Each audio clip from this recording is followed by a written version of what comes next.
الذين ضل سعيهم في الحياة الدنيا وهم يحسبون أنهم يحسنون صنعا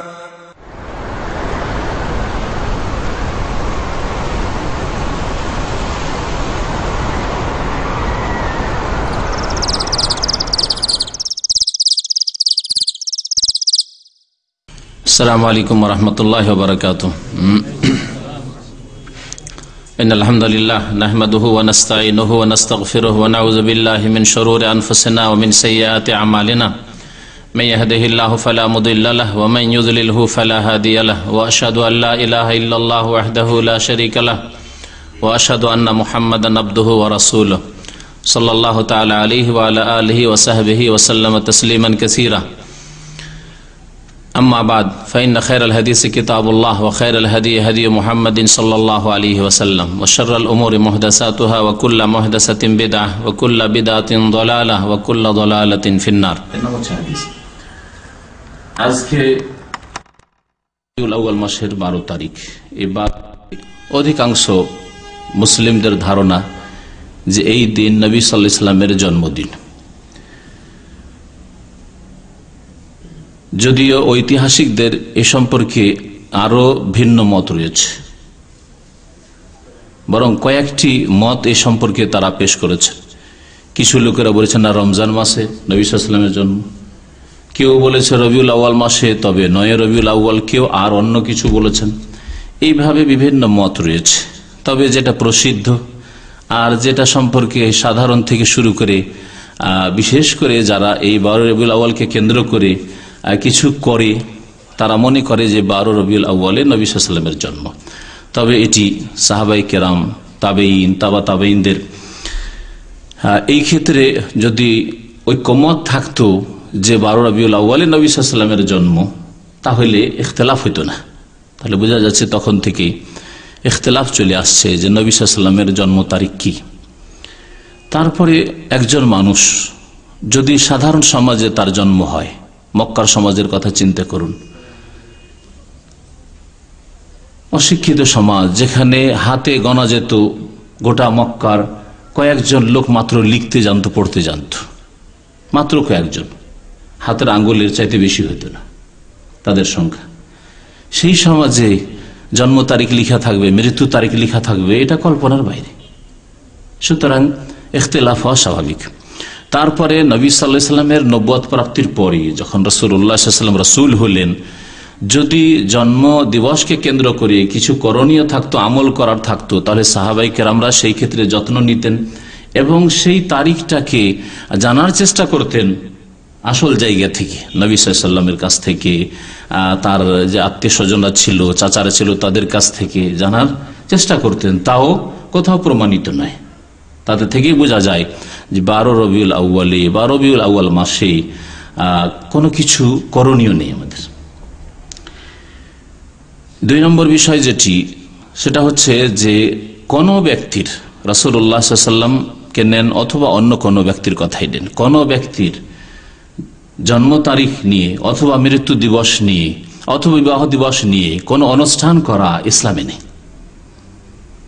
না কারো জন্মকে কেন্দ্র করে, না কারো মৃত্যুকে কেন্দ্র করে, না কারো বিবাহকে কেন্দ্র করে, এই সব দিবস নিয়ে আসলে ইসলামে দিবস মাত্র 2টি আছে, আর তা হচ্ছে ঈদুল ফিতর আর ঈদুল আজহা। তো যখন আজকে 12 রবিউল আউয়াল, সুতরাং এই 12 রবিউল আউয়ালে যা উপমহাদেশের এক শ্রেণীর মুসলিমরা করে থাকে, আর তারা মনে করে যে তারাই রাসূলুল্লাহ সাল্লাল্লাহু আলাইহি ওয়াসাল্লামের সাথে মহব্বত করে, আর মহব্বতের প্রমাণ হচ্ছে নবী সাল্লাল্লাহু আলাইহি ওয়াসাল্লামের জন্মবার্ষিকী পালন করা, অর্থাৎ মিলাদুন নবী করা। বরং এর নাম আরো উন্নতি করে এই 10-20 বছর মধ্যে ওর নাম হয়েছে ঈদে মিলাদুন নবী, তৃতীয় ঈদে পরিণত হয়েছে। এই সম্পর্কে কিছু আলোচনা করব। গত জুমার দিনে আলোচনা হয়েছে যারা মিলাদ করে তাদের সংশয় সম্পর্কে এবং সেসব সংশয়ের জবাব সম্পর্কে, যে তাদের যে সংশয়গুলি, তাদের যে যুক্তিগুলি, সেসব যুক্তির অসারতা সম্পর্কে বিস্তারিত আলোচনা করা হয়েছে। আর আজকে আলোচনা করব যে কোরআন এবং হাদিসের আলোকে এই মিলাদ কি। প্রথম কথা, মিলাদ মানে কি বাঙালি সমাজের? আমি বিনা বাড়াবাড়ি করে বলছি, অধিকাংশ জনসাধারণ মিলাদ মানে জানে না। না হলে জিজ্ঞাসা করে দেখেন, গ্রামে গ্রামে যান আর জরিপ চালান, জিজ্ঞাসা করেন যে মিলাদ মানে কি, বলে মিলাদ মানে দুরুদ সালাম পড়া। অধিকাংশ মানুষের জবাব আসে মিলাদ মানে দুরুদ সালাম পড়া। অথচ দুরুদ যেটা ফার্সি উর্দু ভাষা, সেটার আরবি হচ্ছে সালাত, আর সালাম সালাম আল্লাহ পাক রব্বুল আলামিন সালাত সালাম পেশ করতে বলেছেন নবী করিম সাল্লাল্লাহু আলাইহি সাল্লামের উপর। ইন্নাল্লাহা ওয়া মালাইকাতাহু ইউসাল্লুনা আলান নবী ইয়া আইয়ুহাল্লাযীনা আমানু সাল্লু আলাইহি ওয়া সাল্লিমু তাসলিমা। নিশ্চয় আল্লাহ পাক রব্বুল আলামিন রহমত বর্ষণ করেন আর তার ফেরেশতাগণ রহমতের দোয়া করেন। ইন্নাল্লাহা ওয়া মালাইকাতাহু ইউসাল্লুনা আলান নবী, নবী সাল্লাল্লাহু আলাইহি সাল্লামের উপর আল্লাহ পাক রহমত বর্ষণ করেন আর ফেরেশতাগণ রহমতের দোয়া করতে থাকেন। ইয়া আইয়ুহাল্লাযীনা আমানু, সুতরাং হে মুমিনরা, সাল্লু আলাইহি, তার প্রতি তোমরা সালাত পেশ করো। যে সালাতের তরজমা করেছে ফার্সি ভাষীরা, উর্দু ভাষীরা, বাংলা ভাষা ভাষীরা ওই উর্দু আর ফার্সি থেকে নিয়েছে যে সালাত যদি নবীর ওপর হয় তো ওর নাম দুরুদ, আর যদি সালাত মানে যদি এই সালাত মানে রুকু সেজদাওয়ালা সালাত হয় তো ওর নাম হচ্ছে নামাজ, তরজমা করে নিয়েছে। অথচ শরীয়ত ইবাদত যেগুলি সেগুলি শরীয়তি ভাষা থাকা, কোরআন এবং হাদিসের পরিভাষা থাকাই ছিল যুক্তিসঙ্গত। ওয়াসাল্লিমু তাসলিম, আল্লাহ বলছেন আর সালাম পেশ করো, যথাযথ সালাম পেশ করো। আল্লাহ পাক রব্বুল সালাত এবং সালাম পেশ করতে বলেছেন, এবং আল্লাহ পাকের ইবাদত হচ্ছে নবী করিম সাল্লাল্লাহু আলাইহি সাল্লামের উপর সালাত এবং সালাম পেশ করা। যখন ইবাদত, তাহলে ইবাদতের তরিকাও আল্লাহ পাক শিখিয়ে দিয়েছেন। এখানে কোন রকমের ঘাটতি আল্লাহ রাখেননি, অসম্পূর্ণতা রাখেননি। যে আল্লাহ পাক ইবাদত করতে বলেছেন অথচ সেখানে এমন কোন ইবাদত খুঁজে পাবেন না আপনি। আল্লাহ নামাজ পড়তে বলে সালাত আদায় করতে বলেছেন আর নামাজের তরিকা শেখাননি নবী সাল্লাল্লাহু আলাইহি ওয়াসাল্লাম, এটা নয়। যাকাত দিতে বলেছেন আর যাকাতের কিছু শেখাননি, যেটা কাউকে শিখাইতে হবে নিজের পক্ষ থেকে, মন গড়া, এর কোনো অবকাশ ইসলামে আল্লাহ পাক রাখেননি। ওই রকমই আল্লাহ পাক সালাত এবং সালাম পেশ করতে বলেছেন নবী সাল্লাল্লাহু আলাইহি ওয়াসাল্লামের উপর, আর সালাত সালাম কেমন করে পেশ করতে হবে তা শেখাননি, এটা হইতে পারে না। শিখিয়েছেন নামাজের মধ্যে কেমন করে। এছাড়াও যেসব ক্ষেত্র রয়েছে সালাত সালাম পেশ করা নবী সাল্লাল্লাহু আলাইহি ওয়াসাল্লামের উপর, সেসব ক্ষেত্রগুলি সবগুলি রাসূলুল্লাহ সাল্লাল্লাহু আলাইহি ওয়াসাল্লামের হাদিসে সুস্পষ্টভাবে বর্ণিত হয়েছে। তাহলে মিলাদ মানে এই দুরুদ সালাম পেশ করা নয়, যা বিদাতি জনসাধারণ মনে করে। মিলাদ ওয়ালাদা ইয়ালিদু থেকে, তার মানে হচ্ছে জন্ম নেওয়া, ওয়ালাদা ইয়ালিদু মানে জন্ম নেওয়া। এজন্য সন্তান সন্ততিকে কি বলে? ওয়ালাদ একটি, আর আওলাদ ছেলে মেয়ে, অনেক ছেলে মেয়ে, সন্তান সন্ততি হচ্ছে আওলাদ। আর এতে থেকে হচ্ছে মৌলিদ আরবি ভাষায়, আর ওটাকে ফার্সি উর্দুতে করেছে মিলাদ, মানে জন্ম তারিখ অথবা জন্মের সময় অথবা জন্মের স্থান, ডেট অফ বার্থ আর প্লেস অফ বার্থ কে বলা হয় আরবি ভাষায় মৌলিদ, আর ওতে থেকে উর্দু আর ফার্সিতে করা হয়েছে মিলাদ। তাহলে এখানে যে মিলাদ বোঝানো হয়েছে, যে মিলাদ ধুমধামের সাথে, শুধু মিলাদ না, ঈদে মিলাদুন্নবী পালিত হচ্ছে ভারত, বাংলাদেশ, পাকিস্তানে অধিকাংশ মানুষের বাড়িতে, ঘরে, রাস্তাঘাটে, সেটা হচ্ছে জন্মবার্ষিকী পালন করা। জন্মবার্ষিকী পালন করা শরীয়তে কোনো ব্যক্তির জন্মবার্ষিকী পালন করা ইসলামে নেই। কোনো ব্যক্তির, আদম আলাইহিস সালাম থেকে শুরু করে কিয়ামত পর্যন্ত যত মানুষ আসবে, কোন ব্যক্তির না জন্মবার্ষিকী পালন করা আছে না মৃত্যুবার্ষিকী পালন করা আছে। এই জন্মবার্ষিকী পালন করা নবী করিম সাল্লাল্লাহু আলাইহি সাল্লামের কখন থেকে শুরু হইল, এই ক্ষেত্রে পরে বলবো কখন। তবে নবী সাল্লাল্লাহু আলাইহি সাল্লামের জামানায় হয়নি, নবী সাল্লাল্লাহু আলাইহি সাল্লাম করেননি, করতে বলেননি। সাহাবায়ে কেরামদের জামানায় 110 হিজরি পর্যন্ত হয়নি, 4 ইমামদের জামানায় হয়নি, তাবেঈনদের জামানায় হয়নি, তাবা তাবেঈনদের জামানায় হয়নি, দীর্ঘ 400 বছর পর্যন্ত হয়নি। চতুর্থ শতাব্দীর শেষ দিকে, প্রায় 400 বছর শেষ হতে যাচ্ছে নবী সাল্লাল্লাহু আলাইহি সাল্লামের দুনিয়া থেকে বিদায়ের। চতুর্থ শতাব্দীর শেষ দিকে মিশরে শুরু করে ওবাইদি শিয়ারা,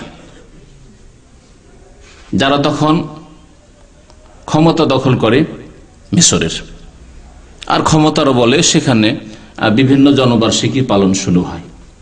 এ হচ্ছে প্রথম শিয়াদের ঘর থেকে শুরু হয়। দলিল কি পেশ করা হয়, যুক্তি কি পেশ করা হয়? মিশরে তখনও খ্রিস্টানরা বসবাস করত, এখনো খ্রিস্টানরা বসবাস করে যথেষ্ট সংখ্যায়। তারা দেখলো যে খ্রিস্টানরা 25শে ডিসেম্বর বড়দিন পালন করে, ঈসা আলাইহিস সালামের জন্মদিবস হিসাবে যুক্তি দাঁড় করলো এই বিদাতি শাসক, যে ঈসা আলাইহিস সালামের জন্মবার্ষিকী যদি পালন করে খ্রিস্টানরা, তাহলে আমরা শাসক গোষ্ঠী, আমরা সংখ্যা গরিষ্ঠ মিশরে, আমরা মুহাম্মদ রাসূলুল্লাহ সাল্লাল্লাহু আলাইহি ওয়াসাল্লামের জন্মবার্ষিকী কেন পালন করব না? এই চিন্তা সাহাবায়ে কেরামগণ করলেন না, কারণ তারা জানেন যে আল্লাহ পাক দিনকে কমপ্লিট করেছেন। মহান আল্লাহ ইরশাদ করে সূরা মায়েদার আয়াত নম্বর 3-এ, আল ইয়াউমা আকমালতু লাকুম দীনাকুম, আজকে তোমাদের জন্য তোমাদের দিনকে কমপ্লিট করে দিলাম, কামিল করে দিলাম। এই আয়াত নাজিল করেছেন আল্লাহ পাক রব্বুল আলামিন আরাফার দিনে, আরাফার মাঠে জুমার দিনে রাসূলুল্লাহ সাল্লাল্লাহু আলাইহি ওয়াসাল্লামের উপর, বিদায় হজের দিনে। বিদায় হজে নবী সাল্লাল্লাহু আলাইহি ওয়াসাল্লামের আরাফা হয়েছিল জুমার দিনে। সেই দিনে আয়াত নাজিল হয়, আল ইয়াউমা আকমালতু লাকুম দীনাকুম, আজকে তোমাদের জন্য তোমাদের দিনকে কমপ্লিট করে দিলাম। ওয়া আতমামতু আলাইকুম নিয়ামতি, এবং আমার নিয়ামত তোমাদের জন্য সম্পূর্ণ করলাম, পরিপূর্ণ করলাম। ওয়া রাদিতু লাকুমুল ইসলাম দীনা, আর তোমাদের জন্য ইসলামকে দিন স্বরূপ, জীবন বিধান স্বরূপ আমি মনোনীত করলাম। যেই দিন নাজিল হয়েছে নবী সাল্লাল্লাহু আলাইহি সাল্লামের উপর, আর তারপর এই ঘোষণা করে দেওয়া হয়েছে দিনকে আল্লাহ পাক কমপ্লিট করে দিয়েছেন, আর সেই দিনকে আল্লাহ মনোনীত করেছেন। তাহলে তারপরে কেউ যদি তাতে অ্যাড করে, তাতে কিছু বাড়ায়, তাতে সংযোজন করে, সেটা দিনের অন্তর্ভুক্ত নয়, সেটা ধর্ম নয়, সেটা দিন নয়, সেটা ইবাদত নয়, সেটা আল্লাহ সন্তুষ্টির পথ নয়। এই শুরু করলো মিশরে, তারপরে ধীরে ধীরে এই ধারণা সুন্নিদের মধ্যে আসলো। ইরাকে আসলো 600 বছর পার হওয়ার পরে, সপ্তম শতাব্দীর শুরুতে, অর্থাৎ 600 বছর ধরে এই জন্মবার্ষিকী পালন করতে হবে নবী করিম সাল্লাল্লাহু আলাইহি সাল্লামের, এই ধারণা মুসলিম সমাজে, সুন্নি সমাজে, হানাফি, শাফেঈ, মালিকি, হাম্বলি, মুহাদ্দিসিন, আহলে হাদিস কারো মধ্যে ছিল না। শুরু হইল যুক্তি, ষড়যন্ত্র যুক্তি হচ্ছে যে যদি খ্রিস্টানরা মহব্বত করে জন্মবার্ষিকী পালন করে ঈসা আলাইহিস সালামের, তো আমরা কি কম নাকি? আমাদের সংখ্যা কি কম নাকি? আমরা মুসলমানও মহব্বত করি মুহাম্মদ সাল্লাল্লাহু আলাইহি সাল্লামের সাথে, সাথে আমরাও জন্মবার্ষিকী পালন করব। না আল্লাহ পাক বললেন কিনা, তার রাসূল বলেছেন কিনা, অনুমতি দিয়েছেন কিনা, সাহাবায়ে কেরামরা করেছেন কিনা, খোলাফায়ে রাশেদিন করেছেন কিনা, আমাদের ইমাম যেই সব ইমামের তাকলিদ করছি আমরা, হানাফি, শাফি, মালিকি, হাম্বলি যেসব ভাইরা মুকাল্লিদ, ইমাম আবু হানিফা করলেন কিনা, শাফি, মালিক, আহমদ করলেন কিনা, দেখার প্রয়োজন বোধ করা হইল না। শুরু হইল এই মিলাদ ইরাক থেকে, ইরান, আফগানিস্তান হয়ে পাকিস্তান, ভারত, বাংলাদেশ ছড়িয়ে গেল, ইন্দোনেশিয়া ছড়িয়ে গেল। আর নতুন কাজ, মানুষের স্বভাব হচ্ছে নতুন কাজ ভালো লাগে, একটা হচ্ছে মানুষের স্বভাব। এইভাবেও শয়তান মানুষকে বিভ্রান্ত করে, প্রত্যেকের নতুন কাজ ভালো লাগে, নতুন খেতে ভালো লাগে, নতুন পড়তে ভালো লাগে, নতুন ফ্যাশন ভালো লাগে। দেখেন নতুন নতুন ফ্যাশন হচ্ছে, কিন্তু প্রতি বছরের কাপড় বদলিচ্ছে, বিশেষ করে মহিলাদের নতুন জিনিস ভালো লাগে মানুষের। কুল্লু জাদিদিন লাযীজুন, আরবিতে প্রবাদ আছে, প্রত্যেক নতুন লাযীজ হয়, সুস্বাদু হয়। এই একটি মানুষের স্বভাব। এই এক রাস্তা দিয়ে শয়তান মানব জাতিকে গোমরাহ করেছে। আর একটি জিনিস আছে যেই রাস্তা দিয়ে শয়তান গোমরাহ করেছে, সেটা হচ্ছে যে দৈনিক একটা কাজ করতে ভালো লাগে না। ডেইলি 5 ওয়াক্ত নামাজ, অধিকাংশ মুসলিম বেনামাজি, নামাজ পড়ে না। ডেইলি যে 5 বার, এটা যদি মাসে হইতো, বছরে হইতো, ঈদ পড়া মুসলমান সকলে, ঈদ পড়া মুসলমান সবাই বছরে 2 বার, অসুবিধা নেই। কিন্তু ডেইলি যদি করতে হয়, বড়ই কষ্টকর মানুষের নফসের উপর। মিলাদ বছরে 1 বার, অসুবিধা নেই, সারা বছর নামাজ রোজা কিছু করি না, তো একটা তো কিছু করতে হবে, যাক বছরে 1 বার ঈদ মিলাদুন নবী করি। এই দিক দিয়েও এই বিদআত দ্রুত চালু হয়েছে। এই বিদআত না হয়ে যদি আল্লাহ সুন্নত করে দিয়ে দিনে 5 বার করে তোমাকে মিলাদ করতে হবে, তাহলে মুশকিল হয়ে যেত, নামাজের মতো মুশকিল হয়ে যেত। আর ইবাদত যদি হতো তো শয়তান সেখান থেকে বিভ্রান্ত করতো, কারণ ইবাদত শয়তান করতে দিতে চায় না, বিদআত করাতে চায়। তো এখন 2-1টি আয়াত আপনাদেরকে শোনাই। বিদাত সম্পর্কে, যে বিদাত কি এবং নবী করিম সাল্লাল্লাহু আলাইহি ওয়াসাল্লামের আনুগত্য করা আল্লাহ পাক ফরজ করেছেন। যারা আনুগত্য না করে নবী সাল্লাল্লাহু আলাইহি ওয়াসাল্লামের অবাধ্য হবে, বিরোধিতা করবে, তাদের জন্য ইহকাল পরকালে শাস্তি রয়েছে। সূরা নূরের আয়াত নম্বর 63-তে মহান আল্লাহ ইরশাদ করছেন, ফালিয়াহযারিল্লাযীনা ইউখালিফুনা আন আমরিহি আন তুসিবাহুম ফিতনাতুন আও ইউসিবাহুম আযাবুন আলীম। যেন সতর্ক হয়ে যায়, আল্লাহ বলছেন ফালিয়াহযার, যেন সাবধান হয়ে যায়, সতর্ক হয়ে যায়, আল্লাযীনা ইউখালিফুনা আন আমরিহি, ওই সব লোকেরা যারা রাসূলুল্লাহ সাল্লাল্লাহু আলাইহি ওয়াসাল্লামের আদেশের বিরোধিতা করে, যারা নবী সাল্লাল্লাহু আলাইহি ওয়াসাল্লামের বিরুদ্ধাচরণ করে, তারা যেন সতর্ক সাবধান হয়ে যায়। আল্লাহ সতর্ক করছেন, আল্লাহর সতর্কবাণী উচ্চারিত হচ্ছে, ফালিয়াহযারিল্লাযীনা ইউখালিফুনা আন আমরিহি, যারা নবী করিম সাল্লাল্লাহু আলাইহি ওয়াসাল্লামের বিরুদ্ধাচরণ করে, তারা যেন সতর্ক সাবধান হয়ে যায়। সাবধান হয়ে যাও, কি থেকে সাবধান হবে? আন তুসিবাহুম ফিতনা আও ইউসিবাহুম আযাবুন আলীম, হয় তাদের ওপর ফিতনা এসে পড়বে, আও ইউসিবাহুম আযাবুন আলীম, অথবা তাদের ওপর কঠোর শাস্তি এসে পড়বে। তাফসীরকারগণ এই ক্ষেত্রে একমত। কোরআনের তাফসীর কোরআন কারীম দিয়ে এবং রাসূলুল্লাহ সাল্লাল্লাহু আলাইহি ওয়াসাল্লাম হাদিস দিয়ে তাফসীর, সবচেয়ে বিখ্যাত তাফসীর হচ্ছে তাফসীর ইবনে কাসীর। এই তাফসীর ইবনে কাসীরে ইমাম ইবনে কাসীর রাহমাতুল্লাহ বলছেন যে দুটো আযাবের কথা আল্লাহ পাক উল্লেখ করেছেন, একটি হচ্ছে ফিতনার আযাব, একটা হচ্ছে আযাবে আলীম।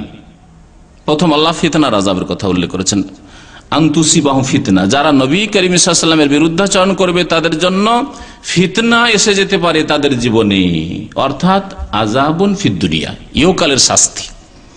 ইহকালের বহু শাস্তি আল্লাহ পাক রব্বুল আলামিন রয়েছে, এবং দুনিয়ার যেসব আল্লাহ পাক রব্বুল শাস্তি রয়েছে, আল্লাহ পাক রব্বুল আলামিনের এই হচ্ছে সেনাবাহিনী, মানব জাতিকে সংশোধন করানোর জন্য, শিক্ষা দেওয়ার জন্য আল্লাহ পাক রব্বুল বহু শাস্তি রয়েছে। ব্যক্তি জীবনে রোগ বালা মুসিবতের শাস্তি, পারিবারিক জীবনে অশান্তির শাস্তি, সামাজিক ক্ষেত্রে বিভিন্ন রকমের শাস্তি, কলহ বিবাদ, নিরাপত্তাহীনতা, নিরাপত্তা নেই,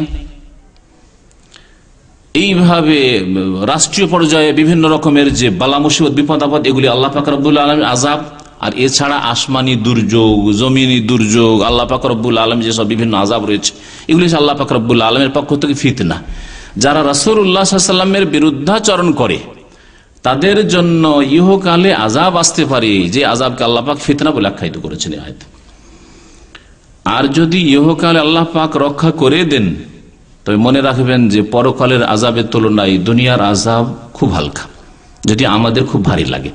কারণ গাইবের আযাব, আখিরাতের আযাব তো দেখতে পাই না, কবরের জীবনের আযাব তো দেখতে পাই না। একবার যদি দেখে নিতাম, তাহলে দুনিয়ার যতই বড় আযাব হোক না কেন, যতই বড় পানিশমেন্ট শাস্তি হোক না কেন, সেটা আমাদের কাছে আখিরাতের কবরের জীবনের পরকালের আযাবের তুলনায় একেবারে তুচ্ছ হইত, হালকা হইত।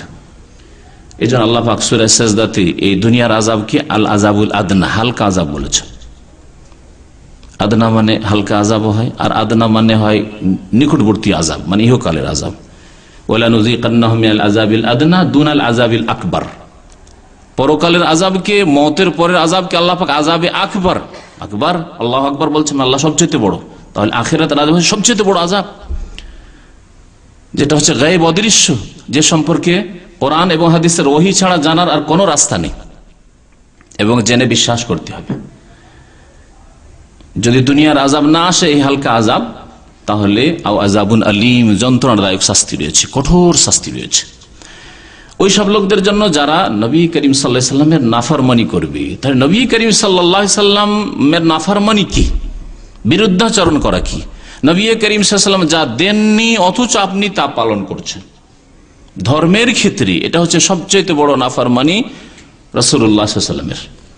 কারণ ইবাদতের দুটি মূল নীতিমালা আছে। একটি নীতিমালা হচ্ছে যে একমাত্র আল্লাহ পাকের ইবাদত করতে হবে, যেই কাজ আপনি নেকির জন্য করবেন সেটা একমাত্র আল্লাহ পাকের সন্তুষ্টির জন্য করতে হবে।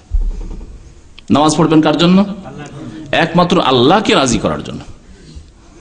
আপনি যদি মালিককে রাজি করার জন্য, কফিল, দিনদার, দাড়িওয়ালা মানুষ, নামাজি ছেলেকে ভালোবাসে, এই জন্য নামাজ পড়েন, তাহলে নেকি তো হবে না, বরং শিরক হবে আপনার। ইখলাসের নাম, নিষ্ঠার সাথে আল্লাহ পাক রব্বুল, খুলুসিয়তের সাথে আল্লাহ পাকের জন্য ইবাদতবন্দি করা। এমনকি মানুষের হক আদায় করার ক্ষেত্রে, মাতা পিতার হক আদায় করার ক্ষেত্রে যদি আপনি আল্লাহর সন্তুষ্টি কামনা না করি, শুধু মনে করেন মা বাবাকে রাজি করার জন্য, অথবা আমি যদি মা বাবার খেদমত করি তাহলে আমার ছেলেরা আমার করবে, এই নিয়ত থাকে, তাহলে এতে কিছু পাবেন না আল্লাহ পাকের কাছে। দুনিয়ার যে গরজ করেছেন সেই গরজ হয়তো আল্লাহ পাক মিলিয়ে দেবে, কিন্তু আখেরাতে কিছুই পাবেন আল্লাহ পাকের কাছে। সেটা ইবাদত হবে না আপনার, সেটা নেকির কাজ হবে না আপনার। এই হচ্ছে প্রথম নীতিমালা, যে যে কোনো নেকির কাজ করতে হবে আল্লাহ পাকের সন্তুষ্টির জন্য করতে হবে এবং আল্লাহ পাকের উদ্দেশ্যে করতে হবে। দ্বিতীয় নীতিমালা হচ্ছে যে একমাত্র রাসূলুল্লাহ সাল্লাল্লাহু আলাইহি ওয়াসাল্লামের তরিকা অনুযায়ী করতে হবে। নামাজ পড়তে হবে যেমন একমাত্র রাসূলুল্লাহ সাল্লাল্লাহু আলাইহি ওয়াসাল্লামের নামাজ, যাকাত দিতে হবে একমাত্র নবী সাল্লাল্লাহু আলাইহি ওয়াসাল্লামের বাতলানো পদ্ধতি মোতাবেক, রোজা রাখতে হবে, হজ করতে হবে, যে কোনো ইবাদতবন্দি করতে হবে, দরুদ এবং সালাম পেশ করতে হবে একমাত্র নবী করিম সাল্লাল্লাহু আলাইহি ওয়াসাল্লামের তরিকা মোতাবেক। মুহররম মাসে কি করব? একমাত্র নবী করিম সাল্লাল্লাহু আলাইহি ওয়াসাল্লামের তরিকায় কিছু থাকলে করতে হবে। চলে গেছে মুহররম মাস, এক শ্রেণীর লোকেরা বিদআত করেছে, শোক মাতম করেছে, আর কোরআন এবং হাদিসের অনুসারে আশুরার সিয়াম পালন করেছে। এইভাবে সফর মাসে আমাদের কিছু করণীয় আছে কিনা দেখতে হবে কোরআন এবং হাদিসে। নেই, কিছুই করতে হবে না। যদি কেউ নেই কোরআন এবং হাদিসে, কোরআন এবং হাদিস ওহী, কোরআন এবং হাদিস হচ্ছে ওহী এবং সত্য দিনের উৎস হচ্ছে ওহী, মনে রাখবেন।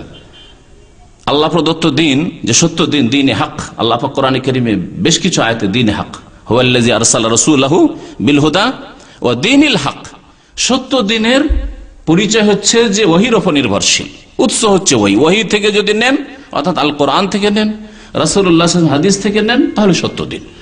আর যদি মনে করে যে না, এছাড়াও কোনো উৎস আছে, স্বপ্নের মাধ্যমে কিছু নেওয়া যায়, বড়রা যা কিছু করেছেন, পছন্দ করেছেন, তার মাধ্যমে কিছু নেওয়া যায়, যেগুলি জিনিস ভালো লাগছে সেগুলিকে বিদাতে হাসানা হিসাবে নেওয়া যেতে পারে, এইরকম যদি বিভিন্ন উৎস থাকে তাহলে সেটা জানতে হয় যে মিথ্যা দিন, মানব রচিত দিন, মানব রচিত মতবাদ। তো বলছিলাম যে রাসূলুল্লাহ সাল্লাল্লাহু আলাইহি ওয়াসাল্লামের আনুগত্য আল্লাহ পাক ফরজ করেছেন, বিরুদ্ধাচরণ হারাম করেছেন। বিরুদ্ধাচরণ তখনই হবে যখন আপনি নবী করিম সাল্লাল্লাহু আলাইহি ওয়াসাল্লামের তরিকায় ইবাদতবন্দি করবেন না। আসল মুহররমের পরে সফর, সফরের পরে রবিউল আউয়াল মাস। এই রবিউল আউয়াল মাসে আল্লাহ পাক কিছু করতে বলেছেন, যদি বলে থাকেন তাহলে ওহী। রাসূলুল্লাহ সাল্লাল্লাহু আলাইহি ওয়াসাল্লাম কিছু করতে বলেছেন অথবা করেছেন, অথবা খোলাফায়ে রাশিদিন করেছেন। কারণ খোলাফায়ে রাশিদিন সম্পর্কে নবী করিম সাল্লাল্লাহু আলাইহি ওয়াসাল্লাম বলেছেন যে আমার সুন্নতকে তোমরা আঁকড়ে ধরিও, আর আমার খোলাফায়ে রাশিদিনদের সুন্নতকে আঁকড়ে ধরিও। এর অর্থ এই নয় যে খোলাফায়ে রাশিদিন নতুন কিছু নিয়ে আসবেন, বরং এতে খোলাফায়ে রাশিদিন আবু বকর, ওমর, উসমান, আলী রাদিয়াল্লাহু তাআলা আনহুম আজমাইন, তাদেরকে সার্টিফিকেট দেওয়া হয়েছে যে আমার পরে যে খলিফা হবেন, বিশেষ করে চারজন, তারা আমার আদর্শ থেকে কিঞ্চিত পরিমাণও সরবেন না। এর জন্য তাদের অনুসরণ করা আমার অনুসরণ করাই হবে। আর রাসূলুল্লাহ সাল্লাল্লাহু আলাইহি ওয়াসাল্লামের আনুগত্য করা আল্লাহ পাকের আনুগত্য করা হবে। ইউতি রাসূলা ফাকাদ আতা আল্লাহ, আল্লাহ পাক কোরআন কারীমে ইরশাদ করেছেন যে ব্যক্তি রাসূলুল্লাহ সাল্লাল্লাহু আলাইহি ওয়াসাল্লাম আনুগত্য করলো, সেই ব্যক্তি আল্লাহ পাকের আনুগত্য করলো। তো আল্লাহ পাক রব্বুল আলামিন আযাব থেকে সতর্ক করেছেন যদি আমরা জীবনের প্রত্যেকটি ক্ষেত্রে রাসূলুল্লাহ সাল্লাল্লাহু আলাইহি ওয়াসাল্লামের আদর্শ মোতাবেক জীবন যাপন না করি। আর আরেকটি আয়াত শোনালাম যে আল্লাহ পাক রব্বুল দ্বীনকে কমপ্লিট করে দিয়েছেন। দ্বীনকে যখন পূর্ণ করেছেন তাহলে ওই দ্বীন থেকেই খুঁজতে হবে, এই ওহীর মধ্যেই আমাদের সমস্যার সমাধান আছে। রবিউল আউয়াল মাস আসবে, আপনাকে খুঁজতে হবে যে আচ্ছা এই ক্ষেত্রে আমি কিছু করব, তাহলে কোরআন এবং হাদিসে খুঁজতে হবে। কোরআন এবং হাদিসে যদি থাকে দিক নির্দেশনা তাহলে আমি করব, আর না হলে করব না। এটা হচ্ছে একজন সত্যিকার অর্থে মুসলিম, যে একমাত্র আল্লাহ পাকের ইবাদতবন্দি করে আর একমাত্র রাসূলুল্লাহ সাল্লাল্লাহু আলাইহি ওয়াসাল্লামের তরিকা অনুযায়ী ইবাদতবন্দি করে, তার পরিচয়। আর যে বলবে যে না না এগুলি আবার সন্ধান করতে হবে, দেখতে হবে, অথবা কোন আলেমরা কোরআন এবং হাদিসের আলোকে বলছে, এতদূর আমাদের তদন্ত করতে চায়, ওইসব প্রয়োজন নেই, সমাজে যা চলছে তাই করো, তাহলে এখানে ভেজাল আছে। এই ভেজাল থেকে কখনো মুক্ত হতে পারবেন না। আল্লাহ পাক রব্বুল আলামিন প্রশংসা করেছেন কোরআনে কারীমে সাহাবায়ে কেরামদের, মুহাজিরিনদের, আনসারদের, আর তারপরে আল্লাহ পাক আরেকটি দলের প্রশংসা করেছেন, ওয়াস-সাবিকুনাল আউয়ালুনা মিনাল মুহাজিরিন ওয়াল আনসার ওয়াল্লাযীনা ইত্তাবাউহুম বিইহসান। যারা অগ্রগামী মুহাজিরিন আনসার, তারপরে যারা অনুসরণ করবে তাদের সাহাবাই কেরামগণের বেইহসান নিষ্ঠার সাথে, ইখলাসের সাথে যে ইসলাম পালন করেছেন সাহাবাই কেরাম মুহাজিরিন আনসার, সেই ইসলাম পালন করব। এই পথের ওপর যারা থাকবে কিয়ামত পর্যন্ত, তাদের সকলের সম্পর্কে আল্লাহ পাক বলছেন রাদিয়াল্লাহু আনহুম ওয়া রাযু, তাদের উপর আল্লাহ রাজি হবেন। আর আল্লাহ পাকের উপর তারা আল্লাহ পাকের পুরস্কার পেয়ে, জান্নাত পেয়ে, হাউজে কাউসারের পানি পেয়ে, রাসূলুল্লাহ শাফাত পেয়ে তারা সন্তুষ্ট হয়ে যাবে। তার আপনি চিন্তা করে দেখুন, এখানে আল্লাহ পাক শুধু এই কথা বলেননি যে জাতিতে মুসলিম হইলেই হবে, মুহাজিরিন ওয়াল আনসার ওয়াল মুসলিমুন, আল্লাহ বলেননি শুধু ওয়াল্লাযীনা ইত্তাবাউহুম বিইহসানিন রাদিয়াল্লাহু আনহুম ওয়া রাদু আনহু, সূরা তাওবার আয়াত নম্বর 100। যারা তাদের অনুসরণ করবে এ বলেও আল্লাহ ছেড়ে দেননি। ওয়াল্লাযীনা ইত্তাবাউ, সবাই দাবিদার যে আমরা সাহাবায়ে কেরামের অনুসারী। আল্লাহ পাক ইহসান, আর ইহসান সম্পর্কে জিবরাইল আলাইহিস সালামের যে হাদিস বলে প্রসিদ্ধ হাদিস রয়েছে সহিহ মুসলিম, তাতে বলা হয়েছে যে ইহসান কি, আল্লাহ পাকের ইবাদত বন্দেগীর ক্ষেত্রে ইহসান কি। ইহসান হচ্ছে নিষ্ঠার সাথে আল্লাহ পাকের ইবাদত বন্দেগী করা, আর ইহসান হচ্ছে নিষ্ঠার সাথে একমাত্র রাসূলুল্লাহ সাল্লাল্লাহু আলাইহি ওয়াসাল্লামকে আদর্শ মানুষ হিসাবে, উসওয়ায়ে হাসানা হিসাবে সূরা আহজাবে আল্লাহ পাক বলেছেন লাকাদ কানা লাকুম ফি রাসূলিল্লাহি উসওয়াতুন হাসানা, নিঃসন্দেহে তোমাদের জন্য উসওয়ায়ে হাসানা কোথায় রয়েছে? বড়দের মধ্যে, সংখ্যাগরিষ্ঠদের মধ্যে, হ্যাঁ, ডেমোক্রেসিতে যেখানে সংখ্যা বেশি সেখানে উসওয়া হাসানা উত্তম আদর্শ রয়েছে না? আল্লাহ বলেননি কথা, লাকাদ কানা লাকুম ফি রাসূলিল্লাহ, রাসূলুল্লাহ সাল্লাল্লাহু আলাইহি ওয়াসাল্লামের মধ্যে তোমাদের জন্য উসওয়া হাসানা রয়েছে, উত্তম আদর্শ রয়েছে। সুতরাং রাসূলুল্লাহ সাল্লাল্লাহু আলাইহি ওয়াসাল্লাম থেকে প্রমাণিত হইল না, খুলাফায়ে রাশিদিন থেকে প্রমাণিত হইল না, সাহাবায়ে কেরাম থেকে প্রমাণিত হইল না, তাহলে আপনি যদি অন্য কোন রাস্তায় যান তাহলে আপনার পরিণাম কি হবে আপনি চিন্তা করে দেখুন। সাহাবায়ে কেরামদের অনুসরণের ক্ষেত্রে ওয়াল্লাযীনা ইত্তাবাউহুম বিইহসানিন, ইখলাসের সাথে সাহাবায়ে কেরামদের আনুগত্য অনুসরণ করতে হবে। আল্লাহ পাক রব্বুল আলামিন এর তৌফিক দান করেন। যারা কোনো কাজকে ভালো মনে করে অথচ আল্লাহ পাক সেই কাজকে ভালো বলে আখ্যায়িত করেননি, আর সেই কাজের মাধ্যমে আল্লাহ পাকের নৈকট্য লাভ করতে চায়, যারা কোনো কাজকে ভালো মনে করে অথচ সেই কাজকে রাসূলুল্লাহ সাল্লাল্লাহু আলাইহি ওয়াসাল্লাম ভালো বলে আখ্যায়িত করেননি, তাদেরকে আল্লাহ পাক কর্মজীবনে সবচেয়ে বেশি ক্ষতিগ্রস্ত বলে আখ্যায়িত করেছেন। সূরা কাহফের আয়াত নম্বর 104 আল্লাহ পাক ইরশাদ করেছেন, কুল হাল নুনাব্বিউকুম বিল আখসারিন আমালা, হে নবী বলে দাও, হাল নুনাব্বিউকুম তোমাদেরকে কি জানিয়ে দেব, বিল আখসারিন আমালা ওই সব লোকদের সম্পর্কে যারা আমলের ক্ষেত্রে অধিক ক্ষতিগ্রস্ত। আখসারিন আমলের ক্ষেত্রে আমল করে অধিক ক্ষতিগ্রস্ত, কারণ যারা আমল করে না তারা ক্ষতিগ্রস্ত, কিন্তু যারা আমল করলো কর্ম করলো তারপরেও ক্ষতিগ্রস্ত, তারা অধিক ক্ষতিগ্রস্ত। ডিউটি করেন না, বেতন পান না, ক্ষতিগ্রস্ত, কিন্তু ডিউটি করেও কিছু পেলেন না, অধিক ক্ষতিগ্রস্ত। মেহনত করলাম কিছুই পেলাম না, অধিক ক্ষতিগ্রস্ত। আল্লাহ পাক এই জন্য বলছেন যে ওই সব লোকদের সম্পর্কে বলে দেব কি, হে নবী তুমি তাদেরকে জানিয়ে দাও, আল আখসারিন আমালা, যারা আমলের ক্ষেত্রে অধিক ক্ষতিগ্রস্ত। আল্লাহ পাক নিজেই জবাব দিয়েছেন তারপরের আয়াতে, আল্লাযীনা দাল্লা সাইয়ুহুম ফিল হায়াতিদ দুনিয়া, যাদের মেহনত বিভ্রান্ত পথে চলে গেছে। দাল্লা মানে রাস্তা হারিয়ে ফেলা। যদি কোনো ব্যক্তি রাস্তা হারিয়ে ফেলে, কোথাও যাবে, গন্তব্য স্থান অন্যদিকে চলে যায়, তখন দাল্লাত তারিক, সে রাস্তা হারিয়ে ফেলেছে। এখানে আল্লাহ বলছেন দাল্লা সাইয়ুহুম, তাদের মেহনত তো হয়েছে, সাইয়ুন মেহনত পরিশ্রম হয়েছে, কিন্তু রাস্তা হারিয়ে ফেলেছে। যেই রাস্তার উপর থেকে মেহনত করতে হবে সেই রাস্তার উপর থেকে মেহনত করেনি। ফিল হায়াতিদ দুনিয়া, পার্থিব জীবনে, কারণ পার্থিব জীবন হচ্ছে কর্মক্ষেত্র, এখান থেকে আপনাকে সম্বল নিয়ে যেতে হবে এবং সঠিক রাস্তার উপর থেকে সম্বল নিয়ে যেতে হবে। সেটা হচ্ছে রাসূলুল্লাহ সাল্লাল্লাহু আলাইহি সাল্লামকে উত্তম আদর্শ হিসেবে মেনে নিয়ে তার পথের উপর অটল থাকা। আল্লাযীনা দাল্লা সাইয়ুহুম ফিল হায়াতিদ দুনিয়া। আচ্ছা, ভুল পথে মেহনত হয়েছে, অনুভব তো করা উচিত, এই অনুভূতি থাকা তো উচিত। যদি অনুভূতি থাকে তাহলে সংশোধন করে নেবেন, না সংশোধন করবে না। আল্লাহ বলছেন ওয়াহুম ইয়াহসাবুন আন্নাহুম ইউহসিনুনা সুনআ, আর তাদের ধারণা হচ্ছে যে তারা ভালোই কাজ করে যাচ্ছে। চিন্তা করুন, যত রকমের বিদআতি রয়েছে, যারা নবী করিম সাল্লাল্লাহু আলাইহি সাল্লাম যা নিয়ে এসেছেন তা যথেষ্ট মনে করে না, বরং তারপরে মনে করে যে আরো বেশ কিছু রাস্তা আছে, আরো বেশ কিছু ভালো আমল আছে যেগুলি না করলে আমরা নাজাত পাবো না, অথবা যেগুলি করলে আমাদের আমলের ব্যালেন্স বাড়বে, আমরা আরো বেশি নেকি অর্জন করতে পারবো। যেমন ঈদে মিলাদুন্নবী, শুরুতে বলে যে সব ভাইরা পরে এসছেন যে সুন্নিদের মধ্যে হানাফি, শাফি, মালিকি, হাম্বলি এদের মধ্যে 600 বছর পর্যন্ত শুরু হয়নি। এর আগে যখন শুরু হচ্ছে তখন 7ম শতাব্দীর শুরু, 600 বছর পর্যন্ত হলো না। আর তারপরে ভালো মনে করে ইসলামে ঢুকিয়ে দেওয়া হলো যে এই রবিউল আউয়াল মাসের 12 তারিখে ঈদে মিলাদুন্নবী করতে হবে, এটা হচ্ছে মুক্তির পথ। আর এটা যারা করবে না তারা হচ্ছে গুমরাহ। এখন গুমরাহ কারা তারাই চিন্তা করুন। আল্লাহ পাক বলছেন আল্লাযীনা দাল্লা সাইয়ুহুম ফিল হায়াতিদ, যাদের মেহনত ভ্রান্ত পথে হয়েছে, ভুল পথে হয়েছে ইহ জগতে, ওয়াহুম ইয়াহসাবুন, কিন্তু তাদের ধারণা ছিল আন্নাহুম ইহসিনুনা সুন্নাহ, খুব ভালো কাজ করে যাচ্ছে, নেকির কাজ করে আসছে। উলাইকা আল্লাযীনা হাবিতাত আমালুহুম, তারপর আল্লাহ বলছেন ওদের আমলগুলি সব নষ্ট হয়ে যাবে। বিদআতি কাজ করলে সেই আমলগুলি নষ্ট হয়ে যায়। আর যদি বিদআতের সাথে আবার শিরক হয় তাহলে সেই আমলগুলি নষ্ট হওয়ার সাথে সাথে অতীতের যত আমল ছিল সবগুলি নষ্ট হয়ে যায়। বিদআত আর শিরকে এ হচ্ছে পার্থক্য। বিদআতি আমল নবী করিম সাল্লাল্লাহু আলাইহি ওয়াসাল্লামের তরিকা মোতাবেক করলেন না, তাহলে ওই আমলটি নষ্ট হবে। একদিন জোহরের নামাজ পড়লেন কিন্তু 5 রাকাত পড়লেন, আপনি একটু বেশি করে পড়ব, 6 রাকাত পড়লেন, ফরজ নামাজ 6 রাকাত পড়বো, ওই আমলটা নষ্ট হবে। কিন্তু যদি ওর মধ্যে শিরকের সংমিশ্রণ হয় তাহলে অতীতের সমস্ত আমল নষ্ট হয়ে যাবে। মিলাদুন্নবীতে দুটোই রয়েছে।